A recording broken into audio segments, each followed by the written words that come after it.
미국이 그 트럼프 전 행정부 들어서가지고 인도 태평양 전략을 구사하면서 혼자 힘으로 중국을 억제하는 게 아니라 이 아시아에다가 안보 협력체를 만들어서 나토식 안보 협력체를 만들어가지고 중국을 억제하겠다는 게 대전략입니다.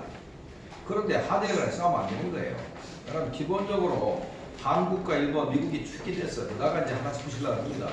이제 호주, 뉴질랜드 갖다 붙이고, 카나다 갖다 붙이고, 그 다음에 뭐 인도 이게 갖다 붙이려고 그렇게 해가지고 어떻게 하려고 그러는데 한일 간에 이제 싸우고 앉았으니까 미국은 답답한 거고, 그 다음에 인도 태평양 전략에 일본은 뭐 기꺼이 참여한다는데 이 문재인 정부는 안 한다고 그런단 말입니다.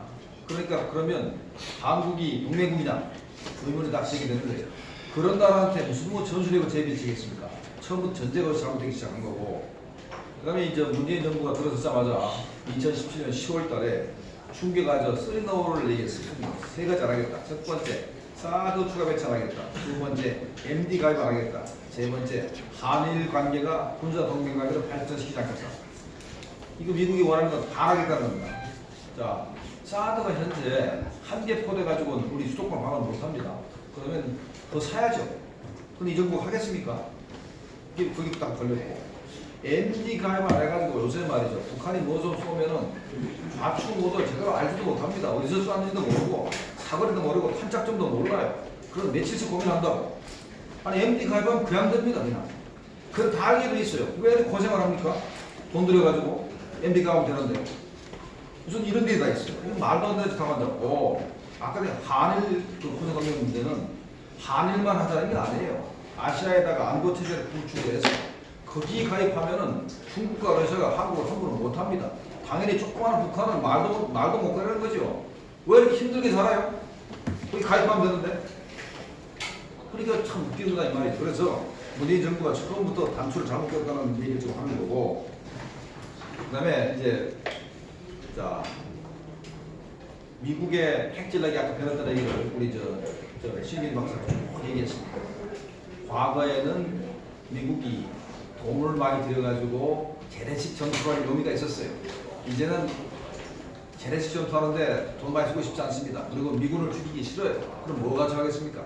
이제는 핵무기를 쓰겠다는 조그만 핵무기를 써가지고 전술적으로 쓰겠다는 겁니다. 특히 북한같이 저런 수악한 놈들이 100만 대군 가지고 쳐들어오면은 총 안 쏘겠다는 겁니다. 이제 핵무기를 때리겠다는 거거든.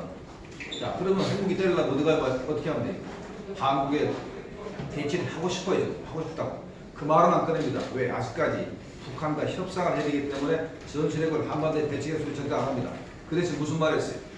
중거리 미사일을 배치하고 싶다 했어. 중거리 미사일. 중국을 얘기해서. 근데 중거리 미사일 들어오면 중거리 미사일만 들어옵니까?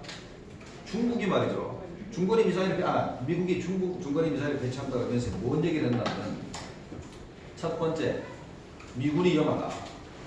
아시아적에는 미군이 위험하다 얘기를 했어요. 두 번째, 동맹국인 한국과 일본이 위험하다. 그래서 중거리 미사일을 배치하고 싶다. 왜 그러면 미군이 위험합니까? 중국의 핵탄두가 수천 개가 형택을 바라보고 있어요. 한국을 좀 바라보고 있다고. 그래서 미군이 다 죽게 생겼어요 지금. 어떻게 하면 됩니까? 방어가기가 안 되거든. 공격할 능력이 있어야 돼. 그럼 미군도 평택에 핵탄두를, 중거리 미사일에 핵탄두를 실어가지고 갖다 놔야 됩니다. 근데 지금 핵 얘기하면 안 되잖아. 북한하고 협상하니까. 지금은 일단은 핵 얘기 안 하고 중거리 미사일을 재배치하고 싶다고 얘기하는 거예요. 그 만약에 문재인 정부가 중거리 미사일 재배치를 허용을 해주면 핵은 따라 들어옵니다. 그럼 전술핵 재배치 고생할 필요도 없어요.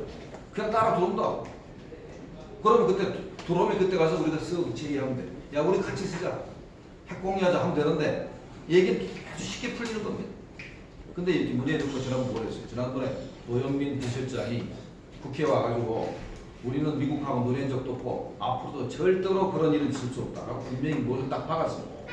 문재인 정부 있는 동안에는 중거리 미사일 재배치도 어렵고 핵 공유도 어렵고 사드 추가 배치도 어렵고 아무것도 안 하겠다. 자, 그러면 우리가 지금 생각하는 모든 게 다 꼬이는 거예요. 자, 그리고 이제 또 하나